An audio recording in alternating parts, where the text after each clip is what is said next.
Welcome to today's Explainer.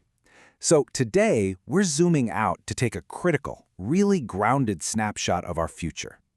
We're looking at a very specific set of scenarios for the year 2040, pulling directly from our source material.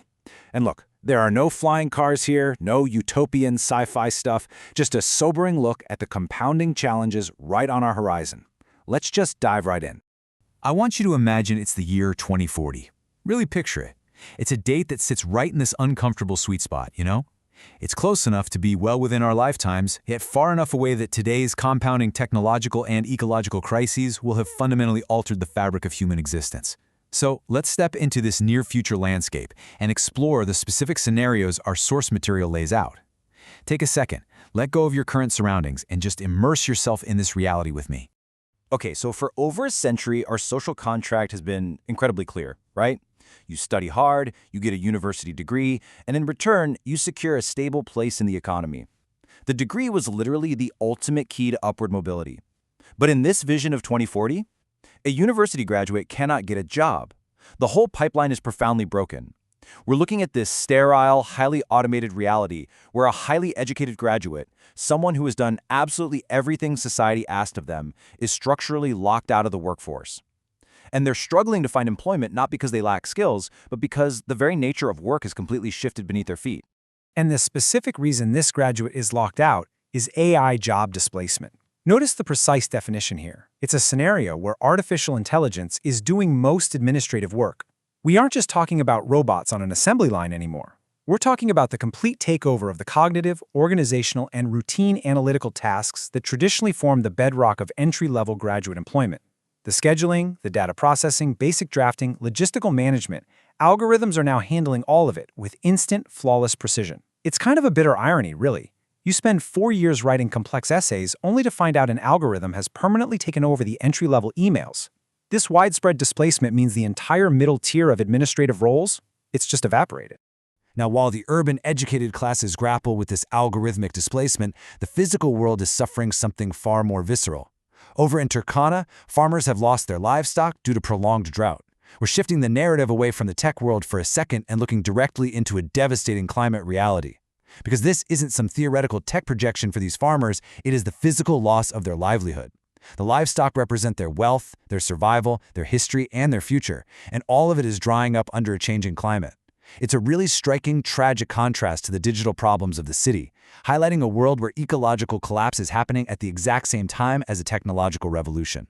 And all of this creates a massive, frankly terrifying fracture in our 2040 vision. We're looking at a stark socioeconomic digital divide. On one side, you have millions working online. These are the folks seamlessly integrated into the digital economy, hyper-connected, unbound by geography. Heck, maybe they're even the ones managing the AI systems that displaced our graduate. But juxtaposed directly against them, existing in the exact same year, are communities with absolutely no internet. Entire populations left completely offline in a world that literally requires connectivity to survive. So how does a global society maintain any sense of cohesion with such a profound chasm? We've got digital workers practically living in the cloud, while localized communities are profoundly isolated, locked out of the modern economy entirely. But here's the kicker. Despite this deep digital and economic isolation, our physical interconnectedness remains a massive vulnerability on a planetary level. A disease outbreak spreads from one continent to another in mere weeks. This really highlights the terrifying speed of global health crises in 2040. Think about it. We have a world fractured by internet access and climate impacts, yet paradoxically, it remains hypermobile enough that a new biological threat can jump across oceans and borders in a matter of days or weeks. It's a frightening reality where a local health event instantaneously becomes a planetary emergency. It just proves that no matter how disconnected some communities feel digitally, we absolutely all share the same fragile biological ecosystem. Well, this brings us to a massive structural pivot. Think for a moment about the foundational economic and development theorists of the modern era. We're talking about W. Rostow, Karl Marx, Amartya Sen, and Robert Chambers. Rostow gave us the linear stages of economic growth. Marx provided that profound critique of capital and class relations. Sen redefined development as the expansion of human freedom and capabilities. And Chambers championed putting the last first, focusing heavily on participatory rural appraisal.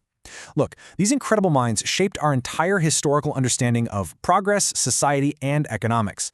Our governments, our universities, and our global institutions are essentially built on the architectural blueprints these theorists drew up over the last century and a half. Which leads us to one singular massive question. Did they prepare us for these challenges?